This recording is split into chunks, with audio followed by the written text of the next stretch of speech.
الحمد للہ رب العالمین والصلاة والسلام علی رسولہ الکریم وعلی آلہ واصحابہ اجمعین، اما بعد۔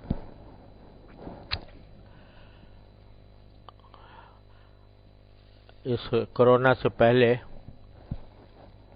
میں جو آخری مجالس تھی ان میں نے مناجات مقبول کی دعاؤں کی کچھ تشریح شروع کی تھی، اور ان دعاؤں کا بیان چل رہا تھا کہ جو قرآن کریم میں آئی ہے، جو دعائیں قرآن کریم میں آئی ہیں وہ اس لحاظ سے تمام دعاؤں سے زیادہ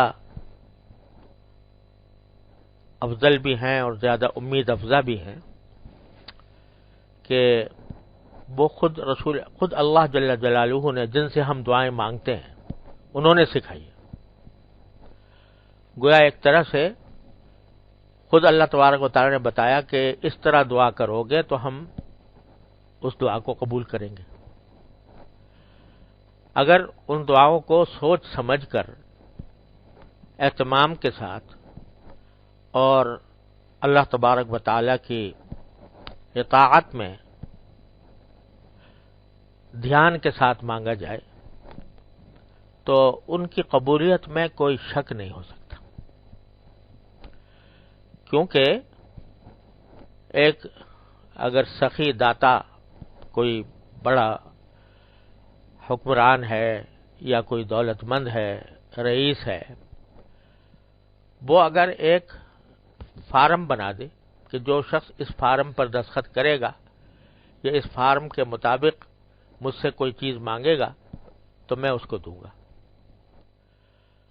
یہ وعدہ کر لے، اور پھر کوئی آدمی اسی طریقے سے درخواست مرتب کرے، اسی طرح اسی فارم پر کرے، انہی الفاظ میں کرے جو متعین کیے گئے ہیں، تو اس کے بعد اگر وہ جا کے کہے نہیں میں نہیں دیتا، تو یہ کتنی بڑی خست ہوگی۔ تو جب ایک انسان بھی اس کو گوارا نہیں کر سکتا کہ وہ کسی کو دعوت دے اپنے در پر اور کہے کہ آؤ مجھ سے مانگو اور وہ طریقہ اختیار کرو جو میں نے تجویز کیا ہے، اور کوئی آدمی ساری شرائط پوری کر لے، تو اس کے بعد کوئی کتنا ہی بڑا خسیس آدمی ہو وہ بھی یہ کام نہیں کر سکتا کہ آئے ہوئے شخص کو باہر نکال دے، پھینک دے۔ تو وہ کریم الکرما، وہ ارحم الراحمین کہ جن کی رحمتوں کا کوئی ٹھکانہ نہیں، ان سے یہ کیسے توقع ہو سکتی ہے کہ وہ خود دعائیں سکھائیں کہ یوں مانگو اور پھر رد کر دیں اس دعا کو کہ میں نہیں مانتا؟ ممکن ہی نہیں ہے کہ اس کو رد کیا جائے۔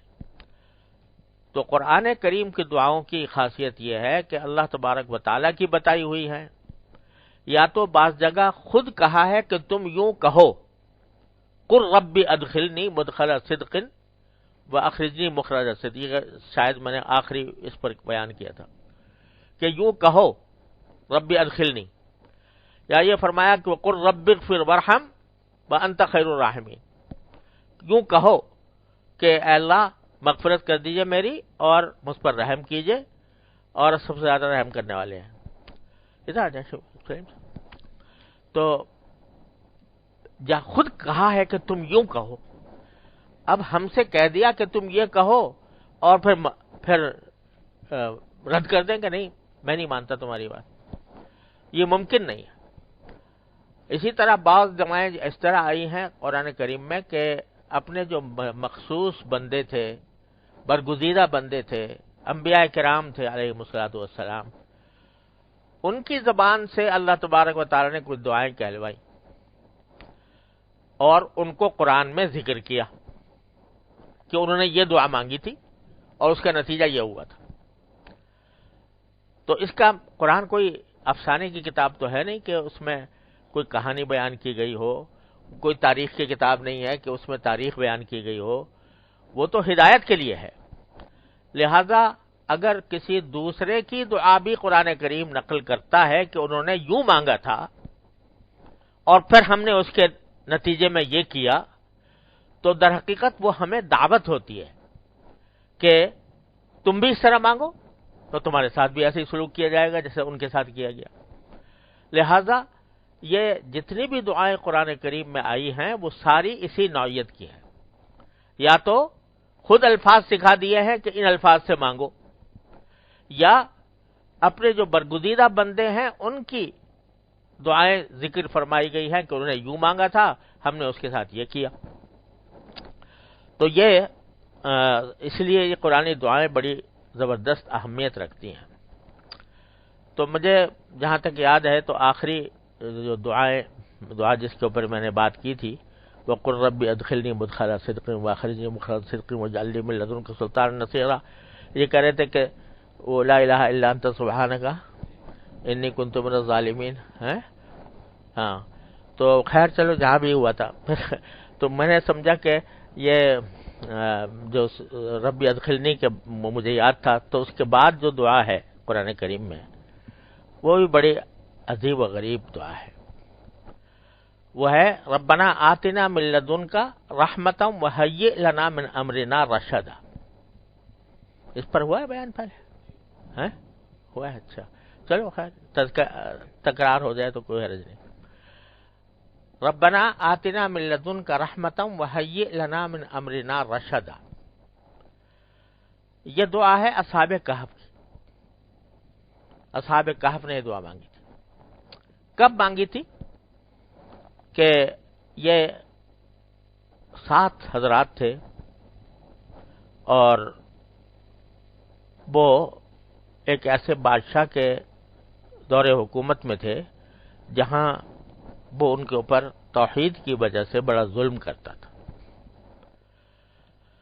سارا معاشرہ شرک میں ڈوبا ہوا تھا، بادشاہ خود مشرک تھا اور توحید کے قائلوں کو اوپر ظلم ڈھاتا تھا۔ تو اب یہ بیچارے پریشان تھے، کیونکہ اس شہر میں رہنا جہاں ان کے اوپر اس طرح ظلم کیا جا رہا ہے یہ ان کے لیے بڑا مشکل ہو رہا تھا۔ تو ان کا واقعہ جو ہے وہ نبی کریم صلی اللہ علیہ وسلم سے کسی نے پوچھا تھا کہ ان آدمیوں کا کیا واقعہ ہے کہ جو 300 سے زائد سال غار میں پڑے سوتے رہے تھے، اور وہ عجیب واقعہ ہے۔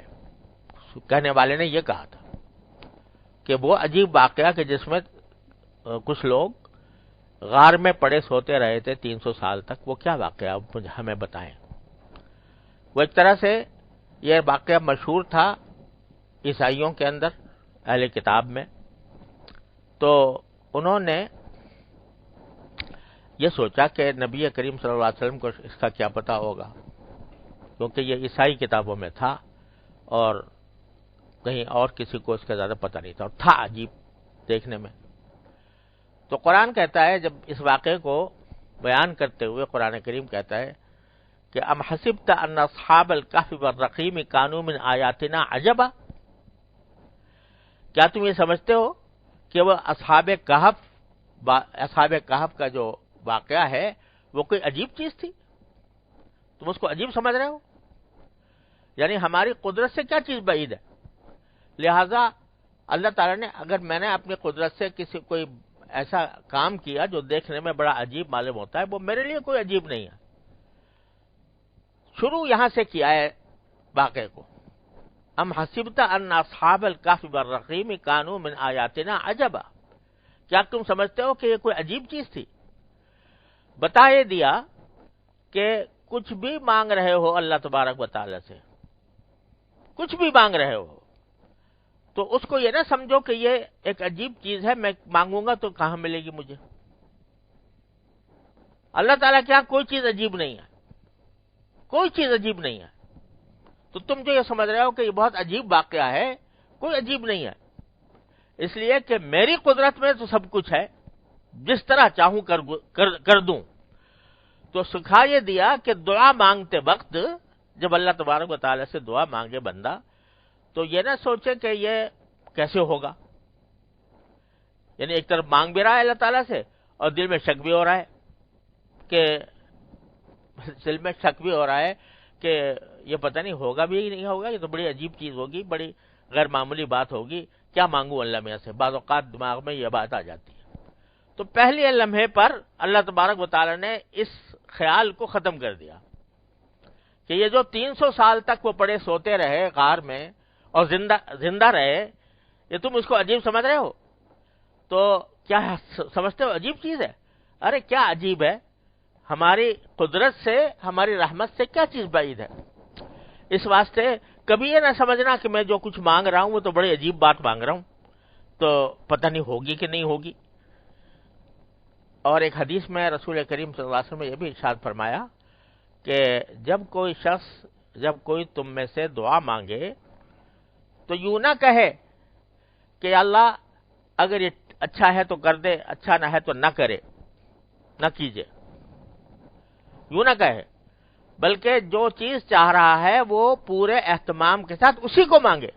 یہ نہ کہے کہ یہ اچھا ہے تو کر دیجیے اور اچھا نہ ہو تو نہ کریے، لیکن یہ مانگو، جب مانگنا ہو تو عزم کر کے مانگو اور وہ پورا اہتمام کے ساتھ وہ چیز مانگو، کیونکہ اللہ تبارک و تعالیٰ کو کوئی مجبور کرنے والا نہیں ہے۔ وہ اللہ تعالیٰ پر چھوڑ دو کہ یہ میرے حق میں بہتر ہوگا یا نہیں ہوگا، بہتر ہوگا دے دیں گے، نہیں ہوگا تو نہیں دیں گے، وہ ان کی حکمت پر چھوڑ دو۔ لیکن جب مانگنا ہو تو مانگو، عزم کر کے پختہ طریقے سے مانگو، حدیث میں الفاظ ہے۔ تو کتنی ہی عجیب چیز نظر آ رہی ہو، لیکن جب اللہ تبارک و تعالیٰ سے مانگا جائے گا تو وہ کچھ عجیب نہیں ہے اللہ تبارک و تعالیٰ کے لیے۔ یہیں سے کہانی شروع کی ہے قرآن کریم نے۔ تم سمجھتے ہو کوئی عجیب چیز تھی؟ کچھ بھی عجیب نہیں تھا، ہماری قدرت سے کیا بعید تھا۔ پھر آگے واقعہ بیان کیا، اذا الفتية الى الكهف فقالوا ربنا آتنا من لدنك رحمة وهيئ لنا من امرنا رشدا۔ اب سنو قصہ، پہلے یہ بات دہن نشین کر لو، کوئی بات عجیب نہیں ہمارے ہاں۔ اور پھر آگے واقعہ سنو، اذ الفتية الى الكهف، کہ جب وہ نوجوان جن کا ذکر ہو رہا ہے وہ جب انہوں نے پناہ لی غار میں تو انہوں نے کیا کیا تھا؟ پناہ لی غار میں وہی بات کہ شہر میں حاکم جو ہے وہ ظالم تھا، توحید کے عقیدے کا مخالف تھا، توحید والوں پر ظلم کرتا تھا۔ اب گھر میں وہاں شہر میں رہیں تو ظلم و ستم کا نشانہ بنے، اور شہر سے باہر جائیں تو کھائیں پیئیں کہاں سے؟ اس کے لیے ہمارا انتظام کیسے ہو کہ ہم کہاں، کوئی مکان ہو، کوئی گھر ہو، کوئی ایسی جگہ ہو کہ جہاں کے جا کے چھپ جائیں، تو اور کچھ بھی نہیں تھا، ایک غار تھا اس میں جا چھپے، وہاں پناہ لی۔ اب کیا کیا کہ چاروں طرف سے اسباب کے جتنے راستے تھے وہ بظاہر بند، نہ شہر میں جا سکتے ہیں، نہ کسی ایسی جگہ جا سکتے ہیں کہ جہاں امن و سکون کے ساتھ رہ سکیں، کھانا پینا بھی ان کو مہیا ہو جائے۔ اس وقت دعا کی انہوں نے وہاں جانے کے بعد کہ ربنا آتنا من لدنک رحمہ، پہلی بات کہ اے ہمارے پروردگار ہمیں خاص اپنے طرف سے رحمت دے دیجیے، رحمت عطا فرما دیجیے، رحمت عطا فرما دیجیے، خاص اپنی طرف سے رحمت عطا فرما دیجیے۔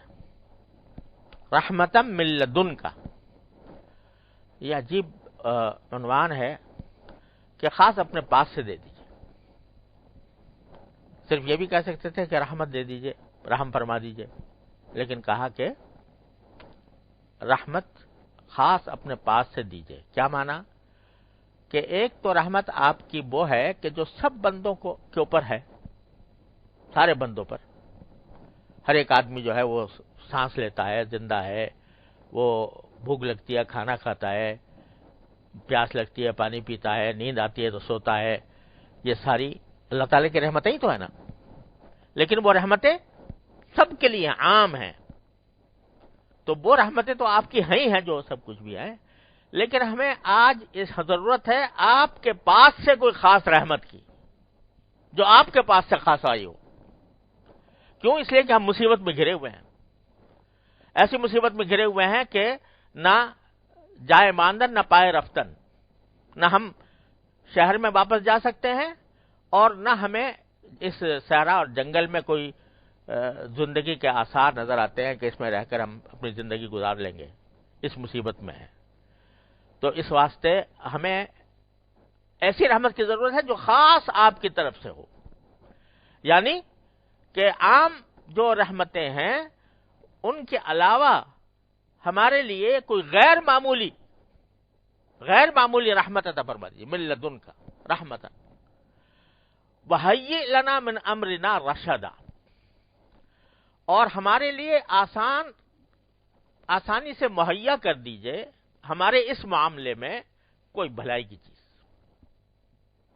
ہمارے اس معاملے میں، کس معاملے میں؟ کہ ہم ظلم و ستم سے تنگ آ کر شہر سے نکل چکے ہیں، آگے بظاہر کوئی راستہ نظر نہیں آ رہا، تو ہمارے اس معاملے میں آپ کیا دے دیجئے؟ کوئی بھلائی کا راستہ ہمارے لیے آسانی کے ساتھ پیدا فرما دیجئے۔ رشدہ، یہ رشدہ کا لفظ جو ہے میں نے ترجمہ بھلائی سے کر دیا، ورنہ بڑا عجیب جامع لفظ ہے۔ ایک تو ہوتی ہے ہدایت تو، اور ایک ہوتی ہے رشد اور رشد، جس کا یہاں پر استعمال کیا گیا۔ ہدایت عام طور سے جو ہے وہ روحانی معنی میں آتی ہے کہ آدمی صحیح دین کی طرف چلا جائے، صحیح راستہ اختیار کر لے، لیکن رشد کا جو لفظ ہے یہ در حقیقت آتا ہے کہ آدمی جو کام کرے وہ ٹھیک کرے، جو کام کرے ٹھیک کرے، وہ ہے چاہے دین کا کام ہو چاہے دنیا کا کام ہو۔ دنیا کا کام بھی اگر کوئی آدمی ٹھیک طریقے سے نہیں کرے گا تو خراب ہو جائے گا نا، تو دنیا کے کام میں بھی رشد کی ضرورت ہے، اور رشد جو ہے یہ در حقیقت یہ مسلمان کو بھی چاہیے، کافر کو بھی چاہیے، کیونکہ اتنا رشد ہو کہ صحیح طریقے سے کام کرے، کوئی اگر بات کہی جا رہی ہے تو ڈھنگ سے سنے، یہ ساری باتیں اس کے اندر داخل ہیں، صحیح ٹھیک۔ اللہ، تو یہ لفظ بڑا عام ہے کہ ہمیں اپنے خاص رحمت سے ہمیں کوئی ایسا طریقہ سجا دیجئے جو آسانی سے ہمارے لیے رشد یعنی رشد کا راستہ پیدا کر دیں۔ اب پیغمبر کہتے ہیں جب ان سے خطاب ہو رہا ہے کافروں سے، تو کہتے ہیں الیس منکم رجل رشید، کیا تم میں کوئی ایسا آدمی نہیں ہے کہ جو ڈھنگ کی بات سن سکے، ایسا آدمی نہیں ہے تم میں کوئی؟ مطلب کافروں میں بھی رشید ہو سکتا ہے کہ وہ جو کم از کم سوچے سمجھے، صحیح طریقے سے بات کو سنے، تو یہ ساری باتیں رشد کے اندر داخل ہیں۔ تو یہ نہیں کہا کہ ہدایت دے دیجئے، بلکہ یہ فرمایا کہ آتنا من لدنک رحمتا وہیئ لنا من امرنا رشدا، ہمیں رشد عطا فرمائیے، رشد عطا فرمائیے، یعنی جو کام کریں وہ ڈھنگ سے کریں، ٹھیک کریں، اس کا انجام بھی اچھا ہو۔ رشد ان تینوں معنوں کو شامل ہے، ایک تو یہ کہ کام ٹھیک کریں، دوسرا یہ کہ ٹھیک طریقے سے کریں، تیسرا یہ کہ اس کا انجام بھی اچھا ہو۔ یہ تین چیزوں کا مجموعہ ہے رشد۔ تو اللہ تعالیٰ سے مانگا کہ اپنے پاس سے مجھے دے دیجیے۔ اب دینے کا ایک طریقہ یہ بھی ہو سکتا ہے کہ بڑی مشقت ہو رہی ہے، بڑی پریشانی لائق ہو رہی ہے، اس منزل تک پہنچنے کے لیے آدمی پریشان ہے کہ کس طرح اس منزل کو طے کروں، تو لفظ بھی کیا استعمال کیا؟ ہیئ لنا، ہمارے لیے آسان کر دیجئے وہ راستہ جو ہمارے لیے بہتری کا ہے، جو ہمارے لیے نجات کا ہے، وہ راستہ ہمارے لیے آسانی سے مہیا کر دیجئے۔ یہ دعا کی۔ تو پہلا ہی کام کیا کیا؟ پہنچتے ہی، غار میں پہنچتے ہی یہ دعا، آتنا من لدنک رحمتا وہیئ لنا من امرنا رشدا. تو اللہ تعالیٰ فرماتے ہیں کہ انہوں نے میری قدرت پر بھروسہ کر کے، میری رحمت پر بھروسہ کر کے یہ دعا مانگی. فضربنا علی آذانہم بالکہف سنین عددا. تو ہم نے کیا کیا کہ ان کے کانوں پر تھپکی دے دی کئی سال تک کے لیے. کانوں پر تھپکی دینا یہ کنایا ہے سلانے سے، ہم نے ان کو سلا دیا کئی سال. یعنی وہ پہلے اللہ تبارک و تعالیٰ نے یہ بتایا کہ مانگا کیا تھا انہوں نے، اور پھر اس کا مختصر خلاصہ یہ بتا دیا کہ ہم نے کئی سال تک ان کے کانوں پر تھپکی دے کر انہیں سلا دیا. آگے تفصیل بعد میں بیان فرمائی. نحن نقص علیک نبأہم بالحق، وہ بعد میں تفصیل آگے بیان فرمائی، لیکن نتیجہ پہلے بتا دیا. اس دعا کا نتیجہ یہ ہوا کہ فضربنا علی آذانہم بالکہف سنین عددا. تو پھر یہی ہوا کہ اللہ تعالی نے سلا دیا ان کو، اور 309 سال سوتے رہے غار میں. 309 سال نہ موت آئی، نہ کھانے پینے کی حاجت ہوئی، نہ گلے سڑے، پڑے سوتے رہے. اور اس کا ظاہری سبب بھی قرآن نے بتا دیا کہ سورج نکلتا تھا تو ان کے غار سے کترا کے گزر جاتا تھا، اور وہ الگ وہ پڑے سوتے رہتے تھے. 309 سال کے بعد آنکھ کھلی تو اب دیکھا کہ بھئی ہم سو کے اٹھے ہیں، اب کچھ بھوک لگی ہوگی کہ ابھی کھانا چاہیے. تو کسی کو بھیجا کہ جا کے بھئی شہر سے کوئی کھانے پینے کی چیز حلال لے آؤ، اگر حلال کہیں سے تو ملے. تو اور ساتھ میں یہ بھی کہہ دیا کہ ذرا خفیہ طریقے سے جانا، چھپ چھپا کر، کیونکہ اگر بادشاہ کو پتہ لگ گیا تو پھر ہمیں گرفتار کرے گا، پھر ہمیں ظلم کرے گا. اب جہاں جا کر وہ کھانا لینے کے لیے گئے کسی دکان پر، تو وہ پرانا سکہ کہیں پڑا ہوا تھا 309 سال، وہ اس کو دکھایا کہ بھئی اس کے دے دو کھانا.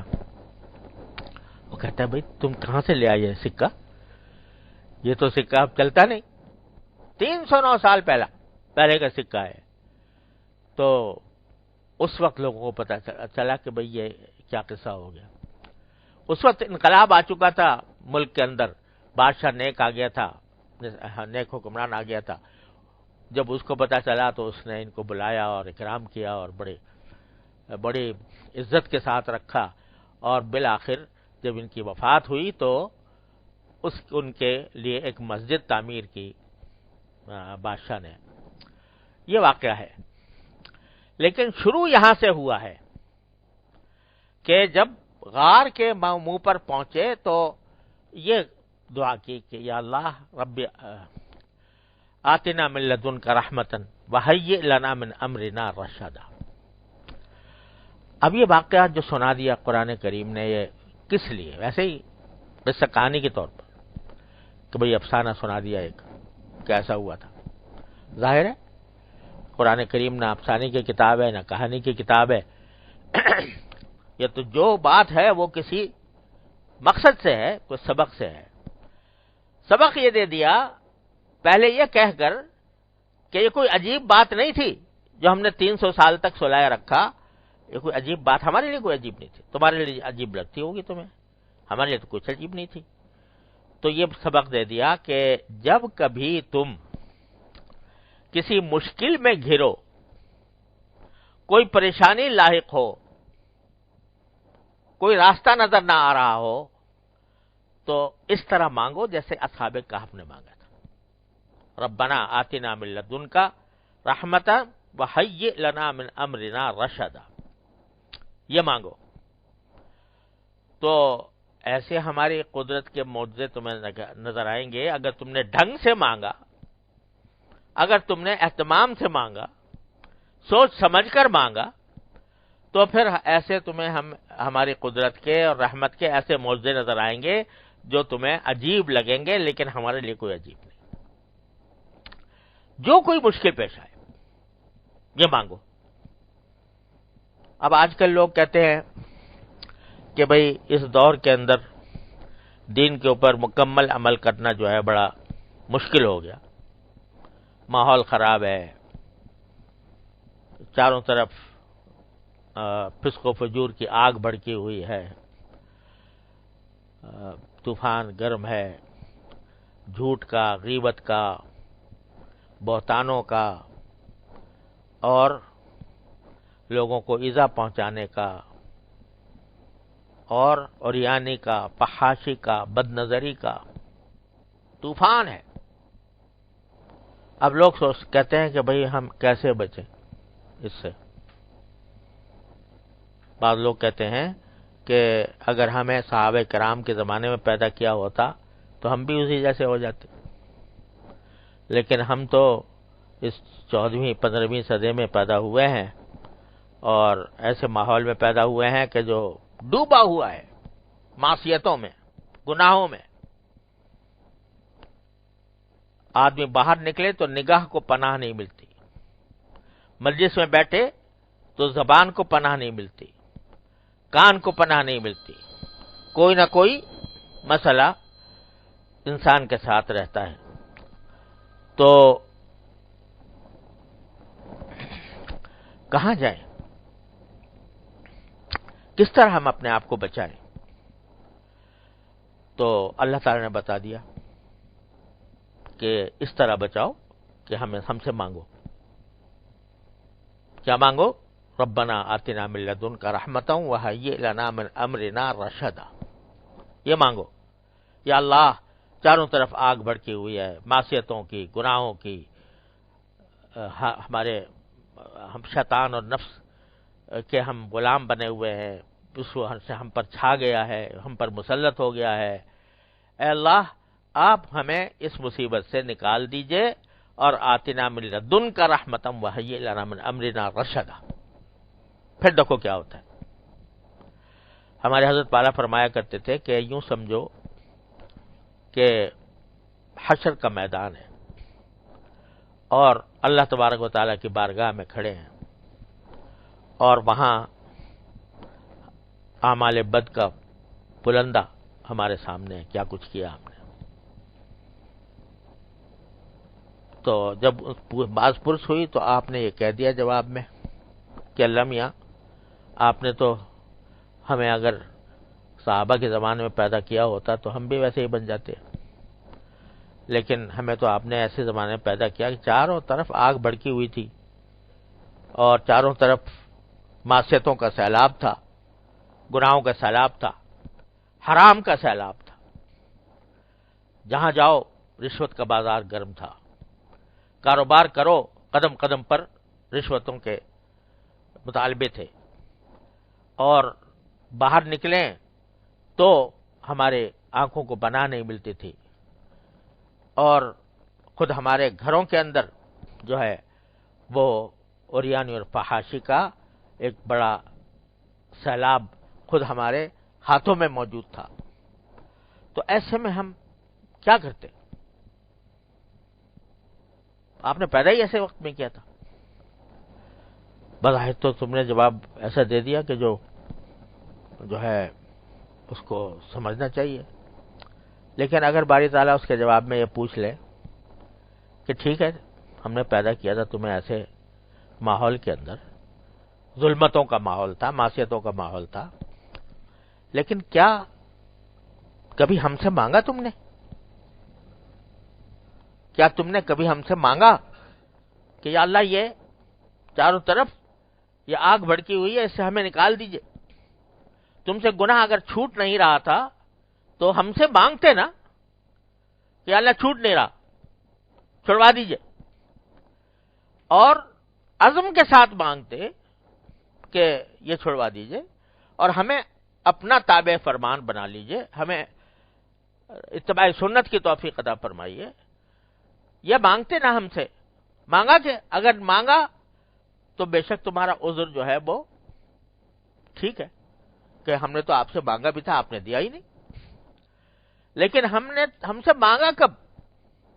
اگر مانگتے اور اگر ہم نہ بھی دیتے تو تمہارے لیے ایک عذر تھا، تمہیں پھر بھی ہم جنت میں داخل کر دیتے، لیکن جب تم نے ہم سے مانگا ہی نہیں، جبکہ ہم بار بار کہہ رہے تھے کہ ان اللہ علی کل شیء قدیر، ان اللہ علی کل شیء قدیر، کوئی چیز ہم سے بعید نہیں تھی، کوئی چیز ہم سے عجیب نہیں تھی، اور پھر بھی تم نے ہم سے نہیں مانگا، تو بتاؤ اس کا کیا جواب ہے؟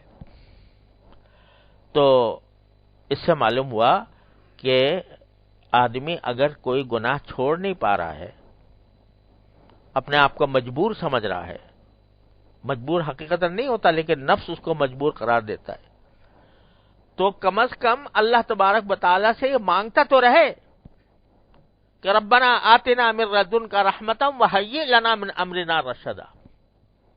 یہ تو ورد زبان ہونا چاہیے، یہ تو قدم قدم پر آدمی کو مانگنا چاہیے کہ مجھے راستہ دے دیجیے، نکال دیجیے، خود نکال دیجیے، آپ کوئی راستہ اپنے پاس سے نکال دیجیے. تو اگر کوئی بندہ یہ کرے تو کم از کم وہ ایسا ہوگا کہ اس کو اپنے کیے پر ندامت بھی ہو رہی ہے، شرمندگی بھی ہو رہی ہے، چھوڑنا بھی چاہ رہا ہے، لیکن وہ خوب مبتلا ہے. تو اللہ تبارک و تعالیٰ کی بارگاہ میں حاضر ہو کر کم از کم اپنا عذر تو پیش کر رہا ہے، اور اس کی برکت سے یقیناً، اس میں کوئی شبے کی بات نہیں ہے کہ یقیناً اس کو راستہ ملے گا. بعض اوقات کچھ دیر لگ جاتی ہے، 350 سال لگ گئے، 309 سال، لیکن بعض اوقات کچھ دیر لگ جاتی ہے، لیکن ملتا ضرور ہے اگر کوئی مانگنے والا ہو. تو یہ ایک عجیب درس ہے جو قرآن کریم اس میں دے رہا ہے کہ خدا کے بندو مجھ سے مانگا کرو. مانگنا بڑی عجیب چیز ہے، اور اللہ تعالیٰ نے یہ ایسا رکھا ہے. قرآن شریف اگر پڑھو تو یہ شرط ہے کہ بھئی وضو کے ساتھ ہاتھ لگاؤ، بغیر وضو کے قرآن شریف کو ہاتھ نہیں لگا سکتے، جنابت کی حالت میں پڑھ بھی نہیں سکتے. اگر حالت جنابت ہے یا عورتیں اپنی خاص حیض کی حالت میں ہیں تو تلاوت نہیں کر سکتی قرآن کریم کی. لیکن دعا ایسی چیز ہے اس کے لیے کوئی شرط نہیں، نہ وضو شرط، نہ طہارت صغرا شرط، نہ طہارت کبرا شرط، نہ کوئی ایسی بات کہ جو آدمی کے میلا کچالا بیٹھا ہے اور کپڑے بھی اتارے ہوئے ہیں، یعنی اوپر کے جس کے ذریعے دوسروں کے سامنے نہیں جا سکتا، ایسا بنیان پہنے پڑا ہوا ہے، بنیان اور لنگی پہنے ہوئے، اس میں نماز پڑھنا تو مکروہ ہے، اور اس حالت میں قرآن کریم کی تلاوت بھی کراہت سے خالی نہیں. لیکن دعا ایسی چیز ہے، کہتے ہیں مانگو چلو، تم ننگے سے ہی، تم کسی حالت میں صحیح دعا مانگ لو مجھ سے، اس کا راستہ کھلا ہوا ہے، چوپٹ.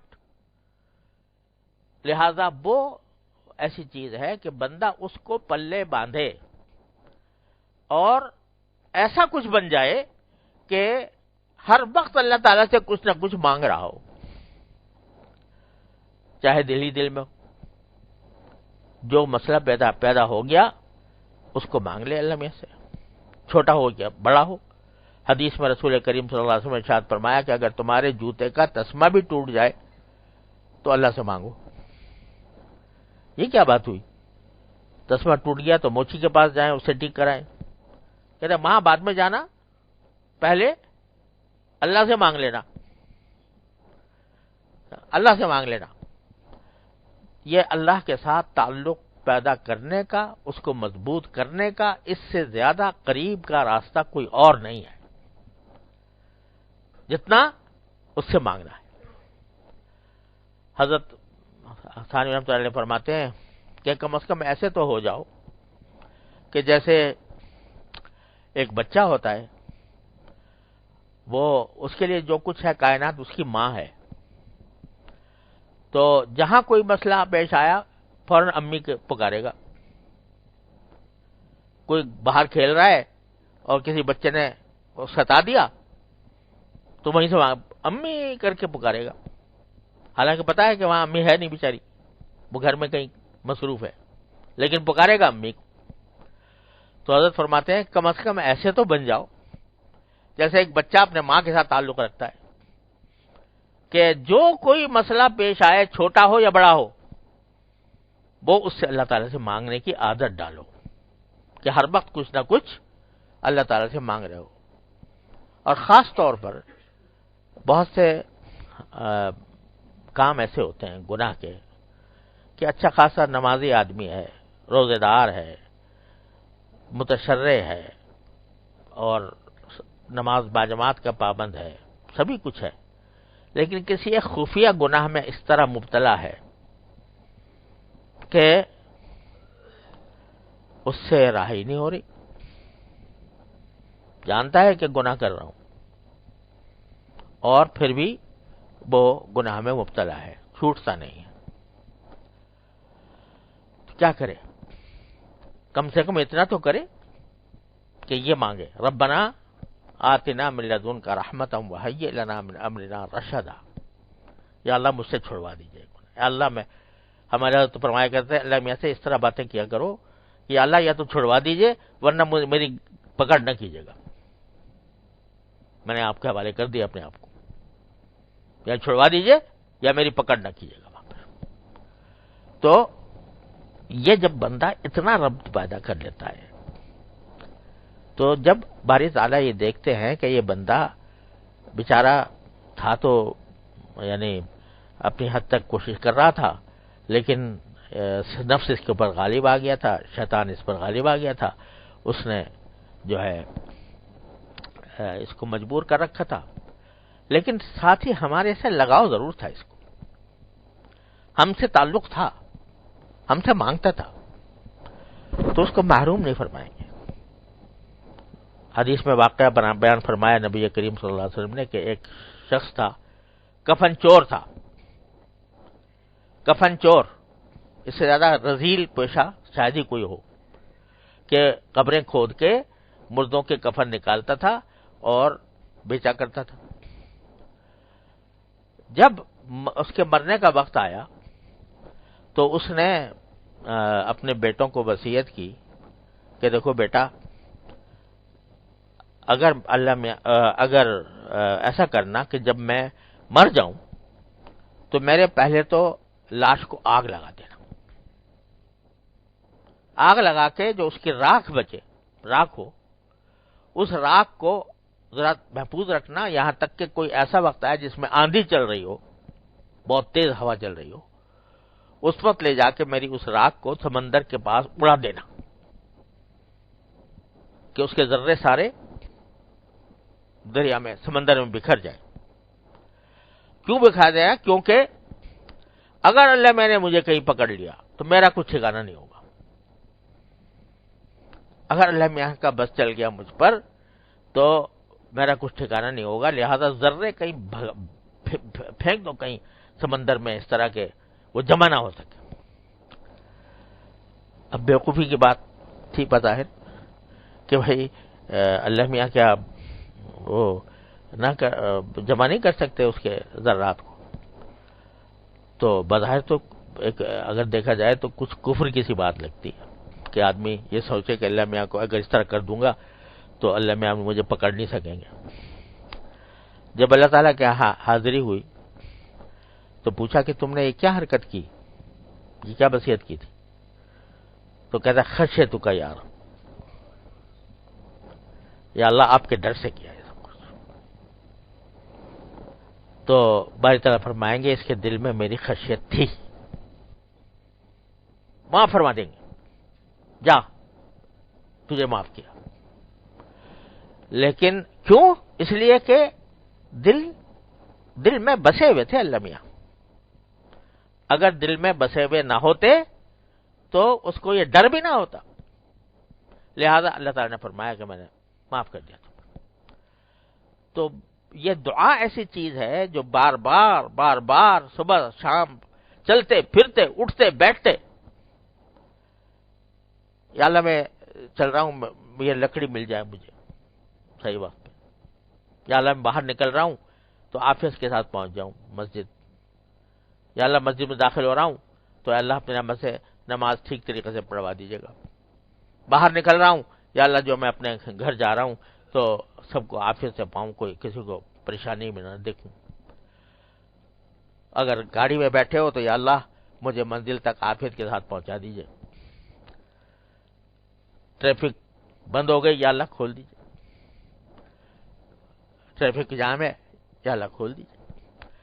یہ جو رٹ لگائے نا بندہ دعاؤں کی, جتنا رٹ لگائے گا اتنا ہی اللہ تعالیٰ کے ساتھ تعلق مضبوط ہوگا, اور یہ تعلق کا مضبوط ہونا ہی سب سے بڑی کامیابی ہے. تو بھائی جب بھی کہیں مشکل میں گھرو, چاہے وہ مشکل دنیاوی ہو یا دینی ہو, اس آیت کو اور اس دعا کو حرز جان بناؤ. ربنا آتنا من لدنک رحمتا وہیئ لنا من امرنا رشدا. اس لیے بتایا یہ قصہ سارا اللہ تبارک و تعالیٰ نے. تو اللہ تعالیٰ اپنے فضل و کرم سے ہمیں توفیق عطا فرمائے مانگتے رہنے کی. منگتے بن جاؤ اللہ تعالیٰ کے سامنے, ہر وقت کچھ نہ کچھ مانگتے رہو. پھر دیکھو کیا ہوتا ہے. ہو نہیں سکتا کہ پھر اللہ تعالیٰ ایسے آدمی کو مردود کرتے, ایسے آدمی کو جہنم کا ایندھن بنائے جو ہر وقت اللہ تبارک و تعالیٰ سے رابطہ رکھے ہوئے ہے, ہر وقت اس سے تعلق رکھے ہوئے ہے, ہر وقت اس سے جو ہے ہر وقت اس سے باتیں کر رہا ہے. تو انشاءاللہ کبھی اللہ تعالیٰ مایوس نہیں کریں گے. اللہ تبارک و تعالیٰ ہم سب کو اس کی توفیق عطا فرمائے.